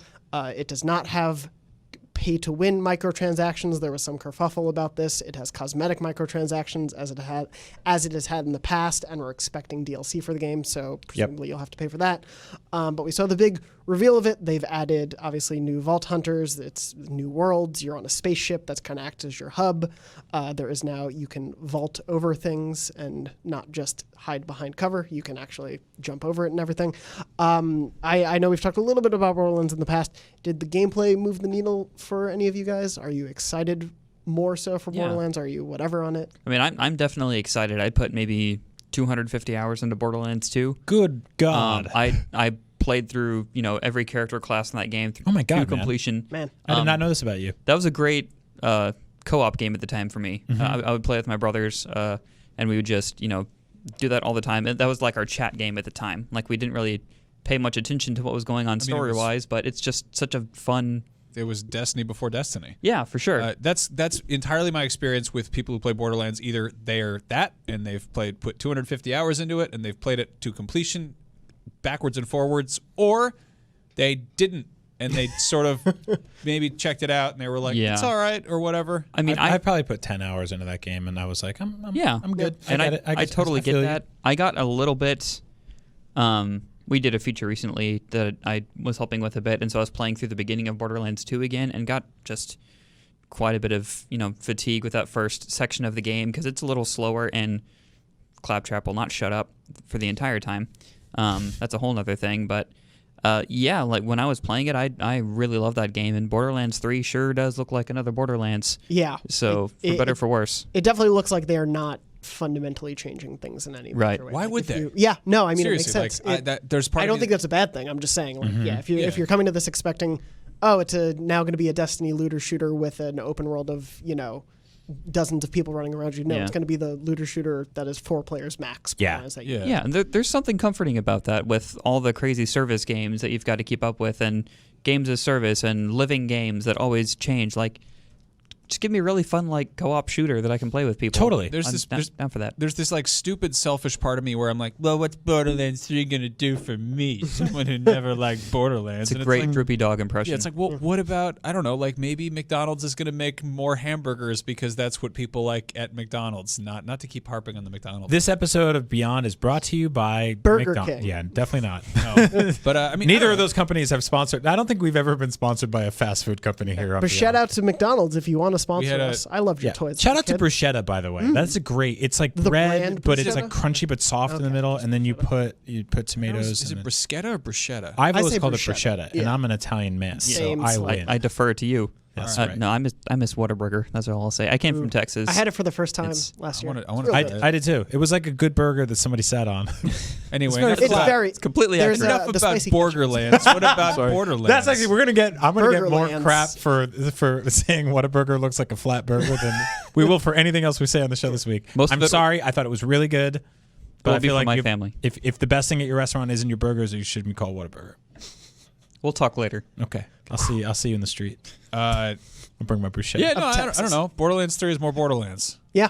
Yeah, It seems how that's it's fine. Yeah, I think seeing it for the first time, I was like, oh, I actually am down to play more Borderlands. I didn't put 250 hours in, but like I've played both of the main games like all the way through, dabbled in them with additional classes, and yeah, it looks like more of that, which I'm fine with. It looks pretty. Yeah. yeah, I for thought. sure. I mean, we forget that Borderlands 2 was a game from last gen. You know, like that was. Yeah. And so I mean, wasn't the pre-sequel was too, or did that come out? very Pre-sequel beginning? was last gen as well. Yeah. I think it got brought eventually. They Yeah. had some collection, but it's a game with an art style that's always aged well because of the cell shaded look. But looking at this game, it's like, okay, wow, you guys like went all in on much more detail here, and it shows. Yeah, Like, it's- there's definitely a like vagueness to the environments in the first Borderlands especially, Yeah. and like a lack of variety to them, and clearly with the shot of the new world that they showed in the gameplay trailer, like they're clearly going for very different environments Yeah. this For time, sure. which I think adds a lot to the experience. But yeah, I'm excited for more. Obviously that comes out in September. That's weirdly like one of the later games that we know of this fall as the fall slowly comes together. yeah. Possibly a game that will come out this fall, or possibly not a game at all and just more DLC. This will be a little bit outdated, so I don't want to spend too long starting Thursday, but Ubisoft is teasing a new Ghost Recon announcement. They just added a big piece of DLC to Ghost Recon Wildlands that included John Bernthal, the Punisher, as a like new character in this DLC of new missions essentially, and they're teasing a press conference from Skeltech, which makes a bunch of drones and other technology in this universe, on May 9th, so this Thursday. like in universe, Like are in they- universe, they're okay. teasing a press conference. They're not a real like. No, drone they're not. No, Okay. it's run by Jace Skell of Skeltech. All right. I had to research this for an IGN now. And so they're teasing a new announcement in the Ghost Recon universe this Thursday. I wanted to ask you guys, do you think it will be a new game? Do you think it will be like a big Wildlands update? Do you think it will be Wilderlands, the sequel? Like, do you think it'll be something new? What do you think they're going to show off for Ghost Recon going forward? I hope it's a big new game. Yeah. That'd be cool. I wouldn't be surprised if it's an expansion because that's one of those games that keeps growing. But it's been long enough to get a new game out there. Ubisoft's a weird one because like sometimes they're like, here's our new DLC. It's the size of like 3 other companies' video games, and other times they're like, we're taking 3 years off and rebooting the entire series. So it could go either way, but it'd be cool to see something new. I mean, the Tom Clancy stuff is never like it's never really grabbed me, and I've always sort of wanted it to. Ghost Recon Wildlands was definitely the most appealing because I was like, oh, is this like third-person co-op Far Cry with alpacas? And I messed around with it again when it like first came out, and I was like, what, like this is, it's not there yet. I don't have friends who play this, and I kind of noped out. I think I checked out, they put the Predator in there too. Yeah. They just randomly were like, the Predator's here, you gotta fight him. And I was like, I'll do this with strangers. Let's see what this is like. That rules. He kicked our asses. Did he? Yeah, no, he definitely beat the shit out of us and took our spines. But no, like I don't know, like that, it feels like they're pushing their sort of their flagship military brand closer to stuff that actually interests me. So I'm curious to see what this is, but I pretty much always say that about Ghost Recon, Tom Clancy type stuff. Yeah, I think Wildlands was the biggest selling game of the month that came out in March 2017. It was one of the biggest selling games. It was like the top selling game until the second half of that year, but still ended up in the top 10 for that year. So like Wildlands was hugely successful, and again, they've been continuing to update it with DLC. Weirdly, that and For Honor came out like a month apart in 2017, and those are like 2 games that I've heard like Ubisoft-wise, if you go back to, they are way more fully fleshed out. Like Ubisoft has a really good track record with that this generation of continuing to flesh out their games. I feel like it's probably a little bit more than just like another piece of DLC because they've been releasing those pretty steadily. But obviously we'll find out Thursday. Yeah, I don't think they would tease something like that on that scale. And it's just more DLC. They put Sam Fisher in Wildlands, and there's been no Splinter Cell announcements. That was That's a crime. Yeah, I'm still bummed out about that. That's an absolute crime. Maybe this is actually just a Splinter Cell game. that they're I'd announcing. be down for that. Don't get your hopes up though. No, Yeah, probably not. I know. Did you guys see they put lightsabers in For Honor on Oh, really? May the 4th? It's Did they great. really? Oh, Yeah. that's so Yeah. cool. Are you serious? They called them beam swords. Oh, my. Yeah, And it they was could- like a That's amazing. one-day event, and Yeah. all the like weird Vikings in that game were just battling. They each did other. that for Honor on April Fools. They just all the like Giant rabbits. yeah, but they're all Yeah. rabbits. Yeah. Yeah. So this is what's ridiculous, and what I kind of hate about the fact that we're always sort of looking ahead and trying to keep track of the latest, hottest new stuff is that frequently really weird stuff happens in the old stuff, and we're just like we don't have time for that now. And Yeah. it's like maybe I don't know, maybe wait till like the restaurant's been open for a couple weeks before you go back and try it again. Well, it's like some McDonald's are always open. Yeah, we need to go back to those McDonald's that really have their things down. And they've hired the smart teenagers. Not brought to you by McDonald's. No. Whataburger in stores right now. But you can. Yeah, I agree with you, Max, totally in the weird sense of like we were saying, like I'm back in Odyssey right now. Odyssey just put out, I haven't gotten to it yet, but like the Fate of Atlantis DLC, like Yep. this massive, totally different DLC pack that could arguably be its own Assassin's Creed spinoff, probably like the first of 3 episodes. They got some orichalcum sized balls over there calling that the Fate of Atlantis. That is an Indiana Jones game. That is a classic LucasArts adventure game, and that is they have the mind share of that. I mean, they called it Assassin's Creed Odyssey a couple of weeks after Super Mario Odyssey, Yeah. so they don't care. They're about doing that. Assassin's Creed and the Crystal Skull next, which I think is incredibly bold. Ghost Recon Origins. It's not going to work. There's no refrigerators in that game. Mario plus Rabbids Odyssey. I hope That's it's Ghost true. Recon plus Rabbids. Ooh, I would play the crap out of that. Right? Yeah. That'd be. I mean, like I love Mario plus Rabbids, so I'd play like a stealthy rabbit game. that's the thing. They're Is, not Man, stealthy. that's a lot of great idea. stupid things come out of my mouth, and then occasionally they actually show up in Ubisoft games. So Yeah. like maybe just Just keep saying it. I see wouldn't what be sticks. totally shocked. yeah. While we're here, I want more like sort of like family friendly wackadoo open world games like the Simpsons Hit and Run and stuff like that. I was Like, just playing Hit and Run recently. Were you really? Yeah, I hooked up a GameCube finally in my Oh apartment. man, Yeah, I it's- love that game so much. Yeah, it was so much fun. Like we got Lego City Undercover, which is like it's a good time, but like I don't know, I'm playing Saints Row right now. family friendly. Yeah, family friendly game, definitely not. There are dildos in that game. It explains words that I heard yelled across the office the other day. Yes, but no, I would love to see like an open world Rabbids game. Like that would be a blast, where it's just crazy and there's whoopee cushions that kill you. So I was thinking about this. Like Ubisoft has like they have the formula down for making really fun sandbox games, and they haven't done one that's rated below a T, and usually they're M. Like we Yeah. see Far Cry Yeah. games, we see Assassin's Creed games, we see like Division. The whole like Outpost Watchtower type approach to things. The closest thing we got was what is it? Starlink Battle for Atlas. Yeah, which had you in a little ship, which Yeah. somehow takes the fun out of that. But like. It was a largely Ubisoft model game. I mean, we'll see eventually. Obviously, the movies just got delayed a little bit, but we'll see what the Avatar game is rated. Like, that's obviously going to be a mass appeal, I would assume, thing. Not at least M. Like, I'd assume that's T. I hope, yeah, I hope that's AO because they're going to do ponytail Yeah. stuff in that old tree. That's your main skill point tree. I see you. I didn't even think about how the Avatar movie got delayed, and now Ubisoft's Avatar game is either going to be a year early to be like, here it is, Avatar's return after 12 years, Or they spend a year working on it. or yeah, they get another year to work on it. Yeah. They just give the entire plot of the movie and the game a year early. No, I mean, like, so everyone keeps like. I'm sorry, we just got all this news about Avatar delay stuff. I'm going to derail this. We actually had this when there was like no news for a few months. We had like a placeholder Avatar Yeah. segment in here. Yep. So what is it? God, what are they called? The Massive. Massive. Yes, Yes, Massive yeah. is totally Division. working on the Division Avatar type thing. Yeah.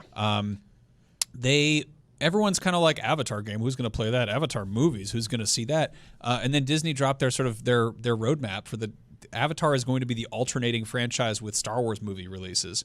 And I think that having a consistent, cohesive, sort of persistent universe in movies pairs really well with games as a service, as much as that sounds like a soulless corporate thing to say. I mean, if Disney had their own thing, they'd probably be doing what's happened with Fortnite and Avengers. Like Right? Those crossovers, obviously they're taking advantage of that, but Disney will Yeah, they're have still this under their license. They're still Yeah. figuring that out, but like Avatar is like, I mean, if they're like, oh, the movie comes out in a few months, here's new hints. Like you saw that crazy new pterodactyl fish in the trailer, get it now as your mount or whatever the hell this game is about. Yeah. And it's got this, when sort of people are less excited about whatever the brand is, you do like a little bump in the game, and suddenly you're building, the thing that they've got going for them with Avatar is they built that ecosystem, which pairs really well with an online game. Yeah. So I don't know. That's kind of a crazy thing. To It think feels like a very obvious play for synergy that like Jack Donaghy would have pitched for 4 seasons on 30 Rock. Like it just feels so perfect for what Disney can do now. It's also like the might of if Ubisoft. I was to write a list of the 10 Disney franchises that they own right now, that I would love to see them apply this exact same marketing frenzy of synergy to, Avatar would be dead last. Like they're alternating with Star Wars. They also have Marvel. I don't know, make an open world Lion King video game. I will take literally anything above like Jake and Neytiri. Neytiri. Who are Nevro And I'm with you. Side tangent on that. Nendroid. EW had a cover story on the way they built the Lion King, and they've essentially explored that set in VR. Oh my god. That was how they explored the set in order to set up shots. And it's like, oh, there's a Lion King VR game that exists. Yeah. The movie. It's It's the scary. movie. Oh, Put that out. Put that out on Yeah, PSVR. that would be so great. But I'm kind of with Max in that I wouldn't say I'm a fan of Avatar. Like, I love everything about Avatar except for the story, if that makes sense. It's got pterodactyls. They have sex with the horse. Yeah. they get a mech. That's like I couldn't tell you 2 or 3 big events that happened in that story, but I saw that movie in theater 4 times. Just because it was so amazing looking. Right. And, the soundtrack was beautiful and the sound was great. Like, I listened to that soundtrack every day while I was studying in college. Really? Yeah. Like, it's a great soundtrack. Yeah. I just don't see people latching onto those cats and being like, They, I really they latch hey, on real hard. it made I know they do. $2.7 billion. I so know, we'll but it's see. like to me, it's like that movie was a ride that Yeah. we all went on 11 years but ago. if they- That's a great way can of figure explaining out- it. yeah, if and they that can none of figure us out a way to remember. make you care about that ride, yeah, and they're pretty much set. Yeah, well, obviously, we'll presumably be talking about Avatar a lot in the years to come. we in keep this whole saying thing. that. They Yeah. keep Yeah. delaying. But they keep delaying it. We'll see what happens. Max owes me a shrimp dinner, by the way. We made a bet that movie would Yeah. come out this year, and I tweeted about it, and the official Avatar Twitter was like, "It's not coming out this year," and we found out it's I coming knew out that next too. year. That's the problem with doing a live show is you say the wrong thing sometimes. Now we have a computer to Yeah, I correct bet It's that. not my I bet problem. I you get a was- shrimp dinner out of it. I bet you a shrimp dinner because James Cameron is Spanish for James Shrimp. The Camerons. And somebody else was like, Avatar's not coming out next year, and also that you spelled shrimp in Spanish wrong. What is happening? I don't know. Moving on to 2 last items in this very extended news crunch, but it's been a lot of fun. One thing I wanted to mention got revealed earlier today, the day this episode is going live. There's a new John Wick game called John Wick Hex, revealed by Lionsgate and Good Shepherd Entertainment. I'm going to read the press release just because that's what I have and not a story in front of me. Publisher Good Shepherd Entertainment, in partnership with Lionsgate, announced John Wick Hex, the upcoming video game from game director Mike Bithell, who you may know from Volume and Thomas Was Alone, as well as his smaller adventure game Subsurface Circular. It's coming to consoles, Windows PC, and Mac exclusively via the Epic Game Store. So I don't have specific consoles, but I'm going to assume it's coming to PS4. Created in close cooperation with the creative and stunt teams behind the films, John Wick Hex is a fight choreographed chess brought to life as a video game, capturing the series' signature gun-fu style while expanding its story universe. Players must choose every action and attack they make while considering their immediate cost and consequences. Every move in John Wick Hex feels like a scene from the movies, and every fight contributes to your progress on the job and requires precise strategic thinking. So there will be a main Weird, story yeah. mode featuring an original story created for the game. You can unlock new weapons, suit options, and locations. Each weapon also changes up your tactics, so it's essentially a tactics game. Did you say story creator in the game? Sorry, no, story campaign. Oh, okay. Create Let's your say own that'd John be Wick cool. story. No, yeah. So that is not the way I would expect a John Wick game to go. No, me in a, neither. Sure. chess-based strategic game. I mean, you hear Mike Bithell, and the last thing I think is fast-paced action because he's done platformers and conversation story pieces, almost like I don't want to be reductive, but kind of like a Telltale thing. Yeah, It's and volumes of conversation stuff. simulators, but Yeah. to kind of He's an frame awesome writer. Yeah. to kind of frame fights like that as you choose it beforehand, almost like a strategy game is what I got from that. That could be pretty cool. Yeah, I like Bithell's whole work. All of his games, I've enjoyed them, even if they're not my favorites. I admire everything he's tried Yeah. to do with them and tried to branch out into different genres. So I'm totally willing to give this a try. Also, he is he's a great follow on Twitter just Yes. because he's very open about the process of making games. Yeah, It's pretty cool. yeah, just an interesting one to Yeah. pop off pre. That's really, again, it kind of reminds me of when we found out, Telltale's doing Walking Dead. I was like, The Walking Dead, a game with zombies. Oh, I'm going to talk to people. That's not the thing that appeals to me about that universe, but here we are. Then there was a Game of the Year nominee. What do you know? We'll see what happens. You I can know, try to it's- talk to zombies. It's just not very effective. I'm just happy to see like a big blockbuster video game tie into a movie. Like, Yeah. Or a big blockbuster movie getting a video game tie-in. Yeah, we don't really see that too much anymore, Yeah. aside from Avatar. Yeah. And so it'll be Unless interesting it's to mobile. see. Yeah, unless it's mobile. Moving on to end this Newscrunch segment, very quickly want to mention, because it will be quickly outdated Thursday also as well, there's the second State of Play is happening. Sony seemed to be setting expectations a bit more this time around. Yep. The initial blog post on the PlayStation blog says it's only going to be about 10 minutes, and it will be PS4 updates. So PlayStation's Worldwide Studios will be showing off an extended look at Medieval, as well as a look at a new title. And we'll have other updates and announcements from upcoming PS4 games. One note, don't expect any updates related to our next generation plans. Yeah, and So- for the uninitiated, obviously, State of Play is Sony's sort of, or PlayStation's answer to Nintendo Direct. It's a short, succinct, sweet video that they drop online that we all watch at the same time, and some of us get happy with and some of us get angry about. So I think that like curbing the expectations is a good thing. Yeah, I think setting the stage and seeing what it's going to be like, I think that will really help things go a long way. Obviously, it'll be cool to see more Medieval. We really still don't know too much about the production of that game, so I'm very curious to see. I presume that's coming out probably sometime this year. But the thing they mentioned, of course, is there's an unannounced title in there. I still think this... I did want to ask what you all think it will be. Well, but I was going to say first, the timing of this thing, early May, leaves just enough time to put together another one about a month after in a little show called E3. Maybe you guys have heard of it. I still think they're going to drop a thing at E3. Episode 3 will return later in the year with more news and updates. Nice. That's all they say. Ooh. So we don't know when. Yeah, they I think they said specifically, if I read this right, that it's a new game from Sony Worldwide Studios. So the phrasing leaves it open, but it's essentially in the same sentence. PlayStation Worldwide Studios will be showing off Medieval as well as a first look at a new title. Okay, so that would yeah. it could be Worldwide Studios, but it could also be a third-party thing. Yeah, but right. possibly based on a new or an existing IP. Senate So I structure. did want to ask what you all think this new title would be. If you had to guess, man. and I can vamp for some time because I did ask the Beyond Facebook group what they think it will be. Rich said, I know, I think something a little larger is in order to bring attention to State of Play, maybe Horizon 2. I think it's way too early for that. Nathan said Ratchet and Clank, which yes, God, I hope there's a new Ratchet and Clank. That's actually a really good Those are prediction. just, I love that series. Moving on from that, Jason says it won't be anything major, JK Knack 3. Logan noted, since Shinji Hashimoto retweeted it, I'm assuming it's a Square title. I don't think they'll give an FF7 update until the Orchestra Hover, which at E3 there's a Final Fantasy VII Symphony. So people are expecting something there.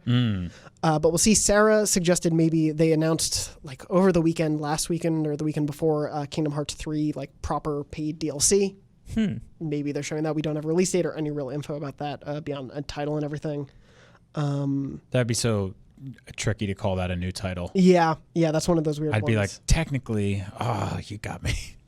Again, Knack 3, Knack in the Saddle again. State of Emergency 2, the continuation of Sly Cooper, Thieves in Time. That Sly Cooper feels just about right for the tail end of an announcement that's 50% medieval. I think if we're going for something like first party, if we're thinking along those lines, I think a Sly or a Ratchet makes a lot of sense because it's something that plays to the base that you don't have to, like, obviously they have these larger The marquee titles. but- iconic, beloved PlayStation mascots who aren't currently owned by Activision. Yes. Yeah. Exactly. Yeah. No, it's not. Someone suggested a new Crash game. Gabriel said that, but I don't think it would be a new Crash game. Given the first State of Play closed off with a exclusive new Marvel-based video game in Iron Man VR, I think that we will see a Hulk video game. You think they're going to do a Marvel game each time? Every Just time. go- Ultimate that'd be- Destruction Where's 2? this going, Brian? I think that you will be able to play as the Hulk, and he will be able to be a scientist and do experiments, and then you can also get really big and break out of the laboratory and go wreck just a small street. Just a single street. Yeah, there's a small video game right now, and if players are really excited, they're going to keep called making the town bigger. The Incredible Hulk working from home, and you can wreck your entire apartment complex, but that's about it. Incredible DLC Hulk updates Infinite It's called Destruction. Incredible Hulk Neighborhood Nuisance. They'll patch a new street into the game every Yeah. month for you to destroy. Who would develop that game? Who would you want to develop a Hulk game? This is a tangent. It's now, a really good one to do this. I think You guys who made Prototype. Rovio. No, Zynga, definitely Zynga. Rovio or Zynga? And you have to buy the Words house. with Hulks. Yeah. Mike Bethel. You have to pay real money for all the houses you break. Take the mic away from me. Anyway, do you guys have any? Are we thinking of Ratchet and Clank or Sly? I looked. I don't know, like that. It was kind of ambiguous, but when they said, I thought it might be a Worldwide Studios game. I looked at all the actual Worldwide Studios, and the only one that I don't think was accounted for is Polyphony. Have they announced a new Gran Turismo yet? No, not yet. They're still updating sport like pretty much all the time. Yeah, that's a little bit outside my wheelhouse. Hey, look at that. That's what they call a garage. But yeah, Polyphony was the only one I saw that was really unaccounted for. Like, we know what Guerrilla is probably doing.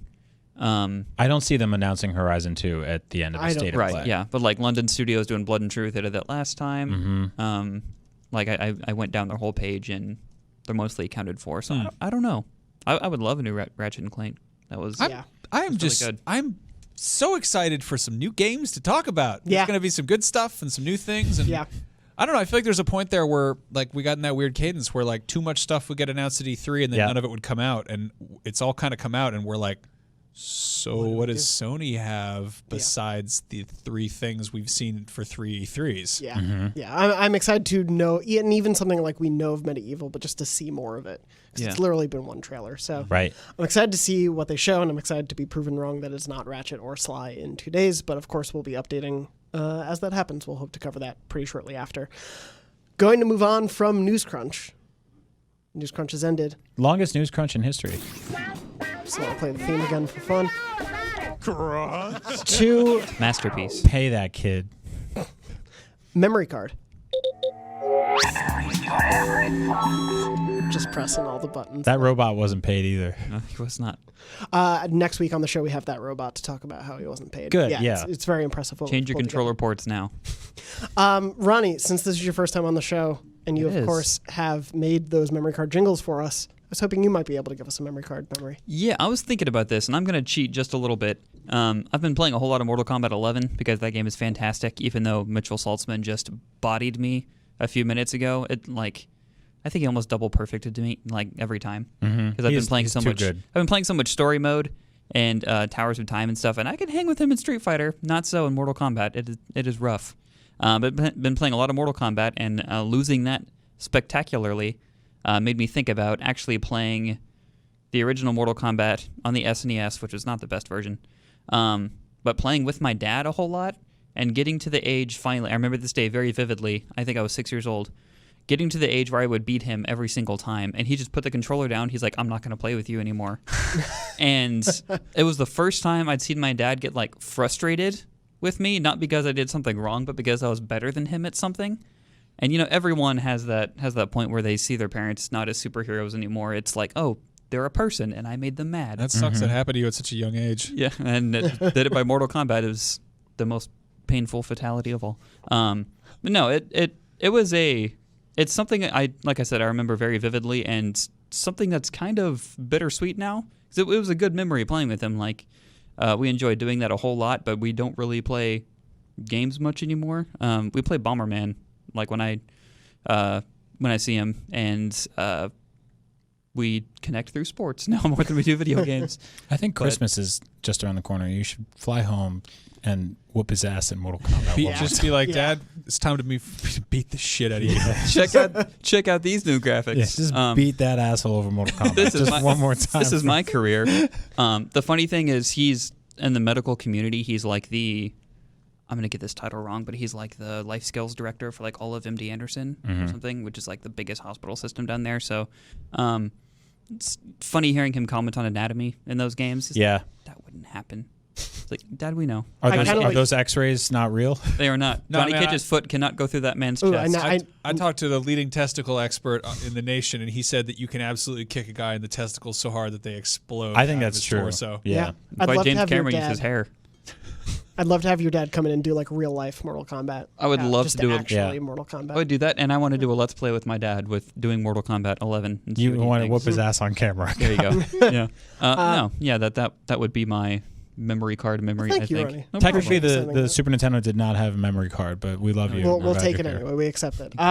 Appreciate you sending that in to us via your vocals here in the studio. I was going to say something else and the wrong word came out, so I'm just rolling with that.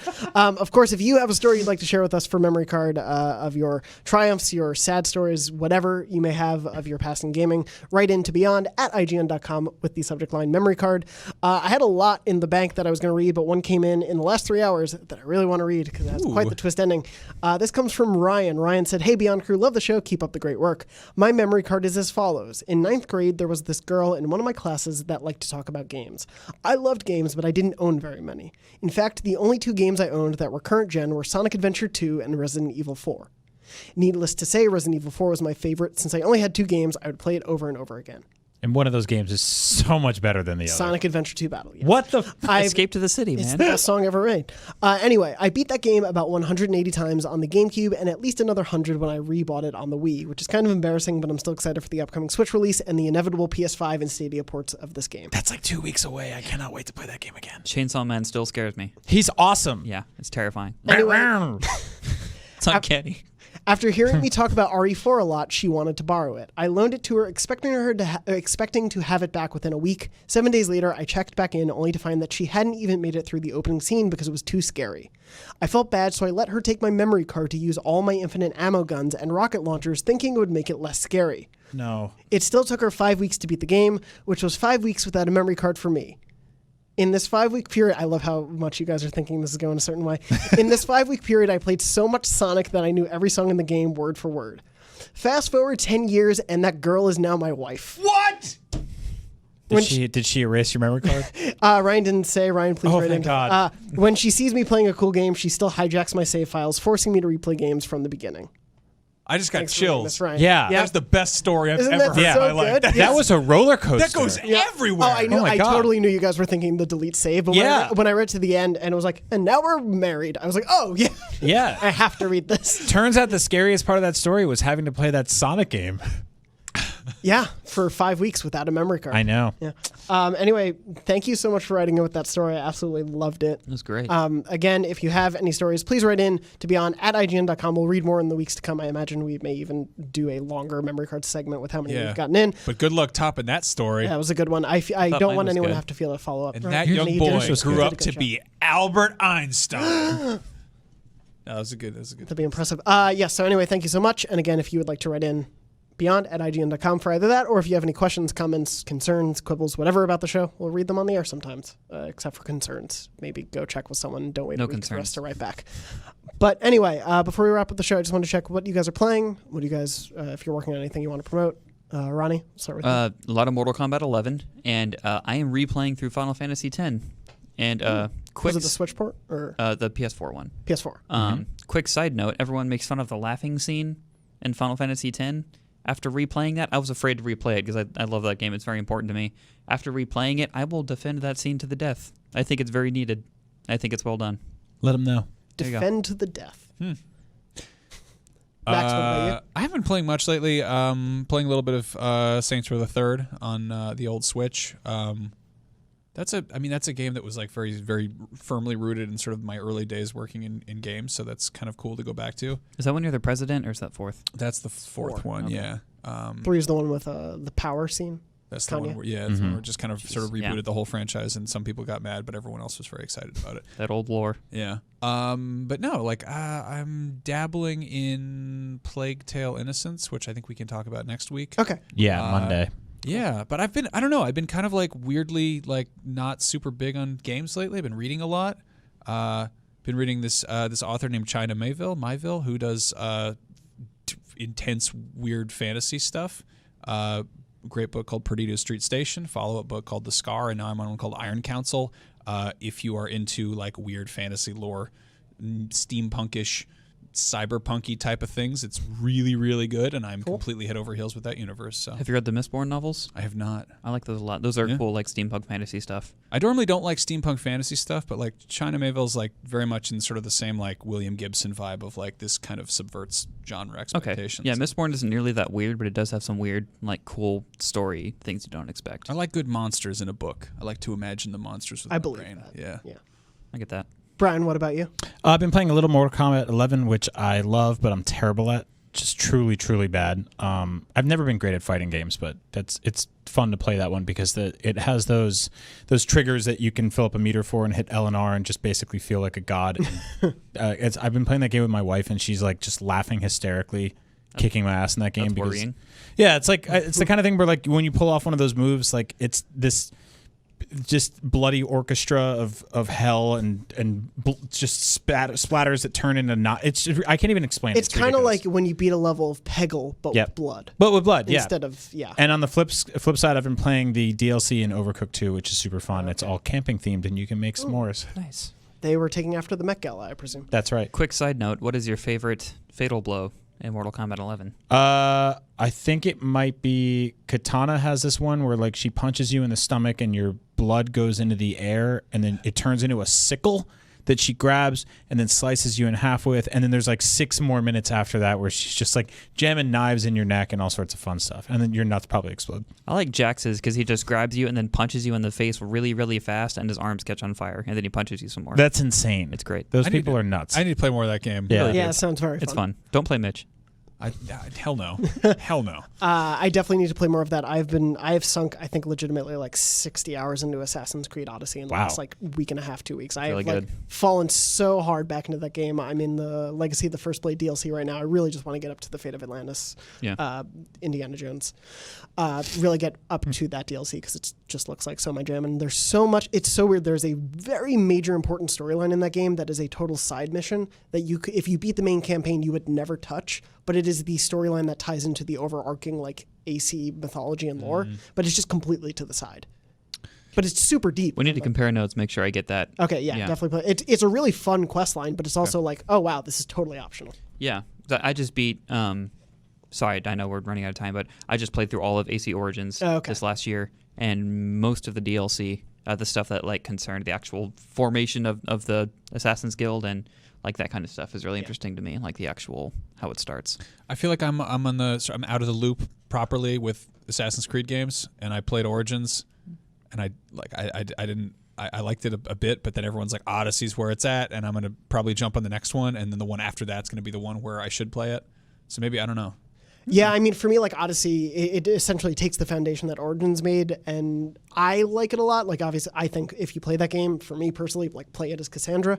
Cassandra is so far more interesting to me than Alexios, and it's also like you can have so much fun with the character interactions with her, and like, excuse me, the way you can shape her. I think that performance is really fun to watch, but it leans both into the like fun historical romp, but also weird sci-fi misuse of lore and mythology in a fun way. That sounds good. You're good friends with Socrates, and he like never shuts up. Yeah. Everyone gets really annoyed with him. It's pretty horny too, right? Oh, AC Odyssey very is Randy. so horny. Okay, I need a good Randy game. I was actually pretty upset that like one of the first scenes in Origins, your Bayek comes out in like Cleopatra's like brothel, and she's like, I will sleep with anybody who lets me stab them in the neck later or something, and some guy's like, I'll do it. Bayek comes out and she's all like, hello, handsome, and he's like, hi, this is my wife. Come on out, sweetheart. Say hello to Cleopatra. I'm taken. This is the ring on my. And I was like, oh, this guy's not gonna be much fun. Oh no, Odyssey, you're just sailing around ancient Greece, sleeping with whoever you want. I can dig it. It's a lot of fun. I love Bayek. I think he was great. Bayek He was nice. I made him wear that metal cat head and jump around scaring chickens a lot. It was a good time. Anyway, this has been Beyond episode 590. People can find us all on the Instagrams and Twitters. Brian, you are at Agent Bizzle. That's right. Max, you are at Max Scoville. Ronnie, you're at Ronnie_Barrier. Yes. And I am at JM Dornbush. Of course, tune in every day to everything we're doing on IGN. Up at Noon airs on Saturdays at 9 a.m. Pacific, Yeah, that's noon right. Eastern. On IGN.com, and we're going to start rolling full episodes out on YouTube thanks to popular demand. So look out for that. They've gotten really weird, and we're very proud of the show. So if you haven't checked it out yet, keep an eye out. Yeah. Y'all search for Up at Noon Mortal Kombat. That was a wonderful video. Oh man, that was a I got blast. to assist. Ronnie, you made art. Yeah, you did so good there, I buddy. made some fun names, and I'm very proud. I love what you guys are doing with that show, and I'm excited to see more episodes. Anyway, this has been Beyond episode 590. We're so close to 600. And as always, Beyond. Beyond. Beyond. Bruschetta. Damn it. Whataburger.